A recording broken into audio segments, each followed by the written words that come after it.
Expliquez-nous, Nicolas Poincaré. Aminata Diallo, l'ex-footballeuse du PSG, doit comparaître aujourd'hui devant un juge pour savoir si elle reste en prison. Elle a été mise en examen vendredi. Elle est soupçonnée d'avoir commandité la très violente agression de sa partenaire, Keira Amraoui. Oui, c'est donc une histoire bien mystérieuse dont on connaît finalement maintenant le fin mot après la publication par le Parisien de l'essentiel d'un rapport de police de 37 pages, rapport qui reconstitue cette incroyable affaire de rivalité et de vengeance. Tout a donc commencé un soir de novembre dernier en banlieue parisienne. Ce soir-là, le PSG avait organisé un dîner de cohésion dans un restaurant du Bois de Boulogne. Après le dîner, Aminata Diallo a raccompagné chez elle sa partenaire Keira Amraoui.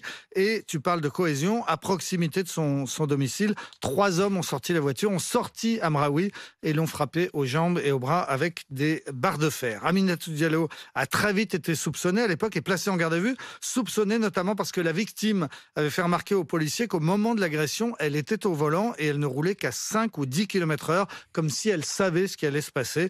Les agresseurs l'avaient par ailleurs totalement épargnée. Mais Aminata Diallo, l'an dernier, avait finalement été mise hors de cause. Alors c'est en tout cas ce qu'elle croyait. À l'issue de sa garde à vue, elle avait été relâchée sans charge et son avocat avait dénoncé une scandaleuse mise en cause. Sauf que les policiers avaient des doutes et qu'ils ont donc poursuivi l'enquête. Ils ont placé des micros chez elle, dans son appartement et dans sa voiture.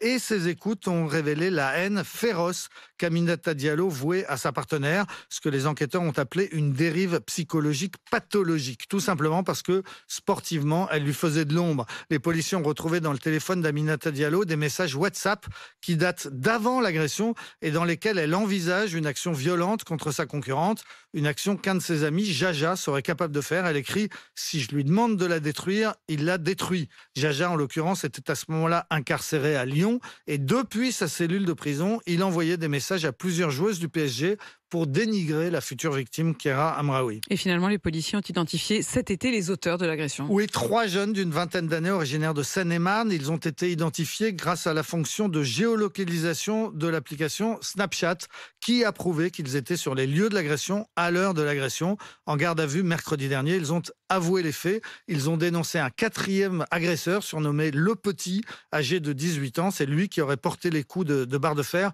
en échange d'une somme de 500 €. Ils ont aussi parlé d'un 5e homme lié au grand banditisme, mais ils n'ont pas osé donner son nom par peur des représailles. Ils ont raconté que leur mission était donc bien de blesser Keira Amraoui aux jambes de façon à ce qu'elle ne puisse plus jouer. Juste après l'agression, ils ont reçu un appel de leur commanditaire leur disant qu'ils avaient mal fait le boulot et qu'il fallait y retourner pour bien lui casser les genoux, ce qu'ils n'ont pas fait, expliquant qu'ils étaient sûrs de l'avoir suffisamment blessée pour qu'elle ne puisse pas jouer le match suivant contre le Real Madrid 5 jours plus tard. Et de fait, ce match, elle ne l'a pas joué et c'est Aminata Diallo qui l'a remplacée. Aminata Diallo, qui en garde à vue la semaine dernière, a continué de nier les faits avant de finalement faire valoir son droit au silence. Et ce matin, le journal Le Parisien révèle que jusqu'à son arrestation, la footballeuse a tenté de faire la pluie et le beau temps au PSG. Oui, c'est une sorte d'affaire dans l'affaire révélée par les écoutes téléphoniques avec l'aide d'un agent de joueuse officieux et influent qui s'appelle César M.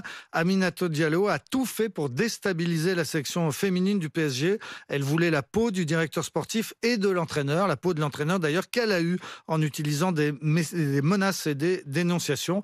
L'objectif de tout cela pour elle, c'était de prolonger son contrat et d'obtenir par tous les moyens le limogeage de sa rivale Keira Amraoui, que sur les écoutes elle appelle la pute.